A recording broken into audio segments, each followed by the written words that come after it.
Accompagnateur au bonheur présente Anthony Rives, coach de vie.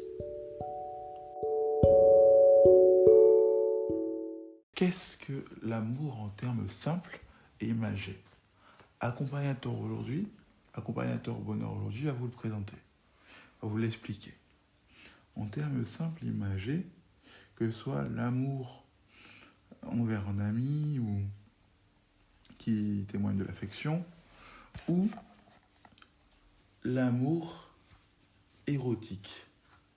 Pour ne pas rentrer dans les termes grecs, pour faire très simple, on ne va pas vous compliquer la vie avec des termes grecs pour faire la part des choses entre les différents types d'amour aujourd'hui. Bien que il y a différents types d'amour qu'on pourrait classifier réellement. Les Grecs les définissaient de différentes façons. Alors, en termes simples, on pourrait illustrer l'amour à travers l'image d'un arbre. Parce qu'en fait, l'amour, c'est un peu comme un arbre dont les racines sont la base de notre amour.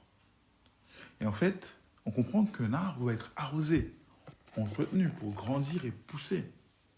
Donc lorsque les deux personnes qui sont concernées dans ce lien d'amour arrosent leur amour, les racines grandissent en profondeur, vont en profondeur. Mais ça ne s'arrête pas là. Ça, c'est la fondation qui ne se voit pas. Mais il y a des branches qui poussent la partie visible, qui crée des fruits, toujours visibles. On comprend donc à travers cette illustration que les deux grandissent dans l'amour et évoluent ensemble. En fait, l'amour que deux personnes entretiennent entre eux, surtout dans un couple par exemple, va grandir de manière visible et non visible. C'est-à-dire dans l'intimité, leur amour continuera à grandir s'ils l'entretiennent, s'ils y accordent de l'importance, s'ils la chérissent.